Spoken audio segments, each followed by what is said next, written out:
Olá, olá, gente! Estamos aqui no CapacitaCast. E o que é o CapacitaCast nesse mundo cheio de podcasts? É um espaço para a gente conversar sobre igreja, família, transmissão da fé em Cristo com a geração alfa. Hoje nós vamos ter o nosso primeiro episódio com o tema Intencionalidade no Futuro, a atitude de Deus com as crianças. E nele nós vamos conversar um pouco sobre como Jesus abordou, se aproximou das crianças, via as crianças, como Deus vê as crianças, o papel da missão de Deus na vida da criança, a parte da criança na missão de Deus e o que nós, como Igreja de Jesus no século XXI, podemos fazer para trabalhar junto com Deus com essa nova geração. Vamos lá, nova geração, geração alfa. Geração alfa, termo cunhado por Mark McClendon, um profissional do marketing australiano que viu aspectos novos na geração a partir de 2010 e alguns estudiosos têm pensado que essa geração vai caminhar até 2025, ou seja, é uma geração ainda em curso, uma geração que nós ainda estamos vivendo o desenvolvimento dela. Isso quer dizer que ela traz grandes desafios para a igreja, mas também enormes oportunidades para a igreja e para famílias cristãs que entendem a sua responsabilidade de transmitir a fé no Salvador para os seus filhos, para essa nova geração. Duas perguntas importantes para a gente pensar um pouco. Uma, o que a igreja precisa fazer para que as crianças, os pré-adolescentes, ou seja, essa geração alfa, que corre nos seus corredores, que senta nos seus bancos, que está nos espaços de educação cristã, o que a igreja pode fazer para que essa geração permaneça na igreja quando chegar à juventude? Uma outra coisa que precisamos pensar é como cultivar nessa geração 3 marcas: o amor a Jesus, a conexão com a comunidade de fé e o engajamento na missão de Deus. Bom, essas são perguntas inquietantes e muito importantes. Como eu falei, a geração alfa é a última geração catalogada pelos estudiosos. Ela é considerada completamente nativa digital. O que isso quer dizer? Que o seu mundo é completamente virtual e que a sua realidade é mediada pelas telas. É uma geração, então, profundamente importante para o cristianismo nesse primeiro quarto do século XXI. É uma prioridade missional para a igreja hoje. Isso quer dizer que a gente não tem mais tempo para perder, que é preciso ser intencional antes de reativo com a geração alfa. Por quê? Porque agora é a nossa vez de passar a mensagem que ouvimos e que transformou a nossa vida para essa nova geração que nos sucederá. Como Igreja de Cristo hoje, no século XXI, nós não podemos correr o risco de chegarmos atrasados nessa geração, de sermos lentos, porque essa geração é muito rápida, então a gente precisa se esforçar para acompanhar a transformação e o ritmo de mudança no tempo que a gente tem vivido. Bom, nesse primeiro episódio, nós vamos falar sobre a intencionalidade no futuro, ou seja, a atitude de Deus com as crianças, e nós vamos pensar em elementos bíblicos, teológicos e também práticos sobre a valorização que Deus dá às crianças, e que nós vimos isso de maneira muito forte e muito prática também na vida do próprio Senhor Jesus, e também no olhar intencional de Deus e no olhar estratégico de Deus para com as novas gerações, porque Deus é estratégico, é evangelista, é missional, e Deus não para no tempo, muitas vezes diferente da igreja que para no tempo. Mas vamos lá, eu quero olhar junto com você para as atitudes de Jesus num texto que é muito conhecido, que está lá em Marcos, capítulo 10, dos versículos 13 a 16. e que é um momento em que Jesus está no lugar em que ele cresceu, Cafarnaum, uma região da Galileia, e os vizinhos, as pessoas começam a trazer as suas crianças, seus filhos, seus netos, sobrinhos, os filhos da vizinha, para que Jesus abençoe aquelas crianças. Quando os discípulos de Jesus veem isso, eles começam a repreender as crianças, a censurar as crianças e as pessoas que estavam levando elas até Jesus. Quando Jesus viu isso, ele ficou muito irritado, ficou indignado com os seus discípulos e disse algo que nós conhecemos muito bem: deixem vir a mim as crianças, não as impeçam, pois o reino de Deus pertence aos que são como elas. E Jesus ainda continua e diz: em verdade eu digo a vocês, quem não receber o reino de Deus de forma parecida como essa criança, de modo algum entrará nele. Então Jesus tomou as crianças nos braços, pôs a mão sobre a cabeça delas e as abençoou. Muito bem, Jesus estava lá então, no lugar em que ele cresceu, era conhecido, conhecia as pessoas. Os pais começaram a trazer as suas crianças para que ele as abençoasse, e os discípulos tiveram aquela atitude que Jesus reprovou e ficou irritado e os corrigiu no ato, usando as crianças como exemplo. Naquele fato, naquele evento, Jesus insistiu, ele reconheceu que os adultos ficam embaraçados diante das crianças. Eu tenho 3 crianças em casa. Uma menina de 6 anos e 2 meninos gêmeos de 1 ano e quase 4 meses.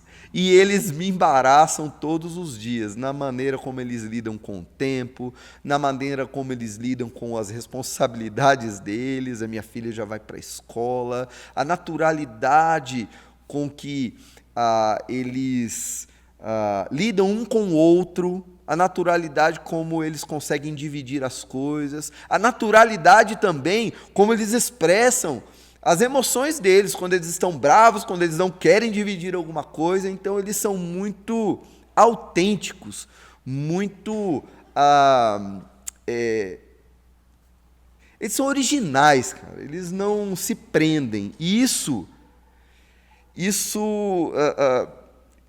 é difícil para o adulto. A gente fica embaraçado porque a gente tem tanta máscara que dificulta a gente a ser autêntico, né?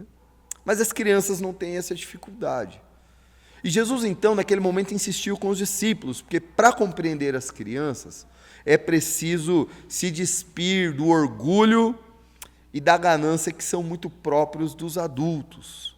Isso fica evidente na atitude dos discípulos, em tirar as crianças de cena, em colocá-las de lado, em tirar elas do mundo perfeitinho que os adultos montam, porque criança é barulhenta, criança derruba coisa, criança fala quando a gente acha que não deve falar. E o Valdir Steuernago é muito legal um posicionamento que ele chama a atitude dos discípulos de monopólio adultocêntrico. Olha que coisa legal. Isso quer dizer o quê? Uma fantasia que o adulto cria, que é regida pela autopromoção e pelo exercício do poder. Por isso os discípulos ficaram tão incomodados com as crianças. Porque elas, na naturalidade, se aproximaram de Jesus de uma maneira com que a maioria dos adultos não conseguiam fazer e até hoje não conseguem. Bom, Jesus não ficava indignado com frequência. E quando ele ficou, é porque o caso era muito sério. Ele ficou muito bravo porque as crianças foram empurradas de perto dele. Por quê? Porque essa atitude dos discípulos estava passando para as crianças, para os seus pais, para as pessoas naquele lugar, uma cara de Jesus que Jesus mesmo não tinha. Uma seriedade, como eu posso dizer,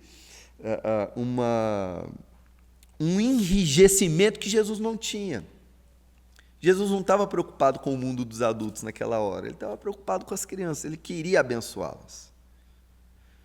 Então, quando os discípulos afastam as crianças de Jesus, Jesus fica indignado porque eles as repreenderam por fazer aquilo que Jesus amava que elas faziam, ou seja, ir até ele. Seria então Jesus representado pelos seus discípulos como alguém rígido que fecha a porta para as crianças? Isso iria prejudicar a sua imagem, a sua docilidade, a sua abertura, o seu caráter diante das crianças. Por isso, ele ficou indignado. O Evangelho de Marcos apresenta para nós a criança como um sinal concreto da simplicidade e da vida no tempo presente, ou seja, a criança sempre está no presente. As crianças não têm muito passado e também não têm muita perspectiva de futuro. Isso quer dizer que a criança tem diante dela mesma o tempo presente, e ela vive o presente com intensidade, com vigor, com entusiasmo. Por isso que a gente que tem criança ouve muito aquela frase, de novo, de novo, de novo. Por quê? Porque a criança quer eternizar o presente, porque é o que ela tem. Ela não é presa ao passado, ela não está preocupada com o boleto de amanhã. Ela quer saber daquele momento, e naquele momento as crianças queriam saber de Jesus. Isso não quer dizer que Jesus tem uma visão romântica, ou até sentimental das crianças. Não, ele sabia que as crianças eram pecadoras necessitadas da graça de Deus e assim as tratou. Mas existe algo na simplicidade, na singeleza, na impotência das crianças, na sua completa confiança com as pessoas que as amam e cuidam delas, que demonstra o tipo de fé que Jesus espera daqueles que ouvem a sua mensagem, ou seja, abertura. Qualquer coisa, então, que nós fazemos para impedir uma criança de vir a Jesus, o desagrada, deixa Jesus muito furioso, e isso ainda no tempo que nós vivemos. Então, como igreja, a gente precisa ter esse cuidado com essa nova geração, porque ela é muito preciosa para Deus, ela é muito preciosa para Jesus. Então, Jesus dá duas ordens nesse texto. Deixem as crianças virem a mim. Isso quer dizer o quê? Tem o sentido de se mover em direção ou para cima do ponto de referência do personagem. Eu vou te explicar isso. Isso quer dizer que Jesus estava falando para os discípulos: deixem elas virem para mim, não para o personagem que vocês criaram para mim e jogaram sobre mim. Deixem elas virem para mim, eu que estou aqui. E não as impeçam, ou seja, uma segunda ordem, não previnam, não encham as crianças com seus preconceitos. Parece que Jesus estava querendo que eles não passassem para os pequeninos a imagem que eles tinham de Jesus, mas que direcionassem a Ele, para quem Ele é verdadeiramente. Essa é a nossa tarefa como igreja. Deixar as crianças irem para Jesus, o Jesus do Evangelho, e não impedir as crianças, não criar dificuldades, amarras, conceitos, preconceitos, para que as crianças estejam com Jesus. Isso quer dizer que as atitudes de Jesus com aquelas crianças, de tomá-las nos braços, colocar sua mão sobre a cabeça, as abençoá-las, gera para nós, como cristãos e como igreja, um modelo, um paradigma, ou seja, um modelo de fé e de prática como cristãos e como igreja para com as crianças. Muito legal, uma ideia que o Spurgeon tem, que para você formar um santo, você não precisa matar a criança, ou seja, a igreja é o lugar da criança ser criança. O evangelho deve ser transmitido para a criança na linguagem da criança. A comunidade de fé tem que ser um ambiente seguro para a criança. O lar tem que ser um lugar em que percebe Deus na criança, a intencionalidade de Deus na criança, o desejo de Deus alcançar a criança e mais, em contar com essa criança como agente missional, como agente missionário, não como um objeto, não como um sub-humano, não como uma pessoa de segunda categoria, não como um mero espectador, mas como um agente ativo na missão de Deus. Nós temos exemplos bíblicos disso, Moisés, Samuel. Nós temos o próprio João Batista, que no ventre da sua mãe se mexe e reconhece Jesus como Salvador de Deus, o próprio Jesus. Nós temos o próprio Timóteo, que aprendeu com a sua mãe, a sua avó, o ensinando, ou seja, a criança é alvo do amor de Deus, alvo da missão de Deus e é agente da missão de Deus. Como igreja e como família, a gente precisa encarar esse desafio, a gente precisa encarar as oportunidades e a gente precisa usar todos os nossos recursos, as nossas capacidades. A igreja deve investir os seus maiores recursos na nova geração, porque ela é uma prioridade missionária da igreja no tempo que nós vivemos. A igreja, nas suas atitudes, modela a nova geração. Os pais, no ensino, na vivência da fé, na caminhada do dia a dia, nas coisas cotidianas do dia a dia, modelam os seus filhos. E nós temos uma oportunidade extraordinária de encarar a geração alfa como uma das nossas prioridades missionárias e de respondermos à oração que Jesus fez lá em João 17:20, que eu vou ler para você, quando ele disse: minha oração não é apenas por eles, rogo também por aqueles que crerão em mim, por meio da mensagem deles, ou seja, por meio do compartilhamento do Evangelho. Isso quer dizer que essa conhecida geração alfa que eu trouxe para vocês hoje é um desafio missionário para mim, para você, para todo cristão, para toda igreja de Cristo hoje, no século 21. No próximo episódio, nós continuamos a nossa conversa. Um abraço, muito obrigado.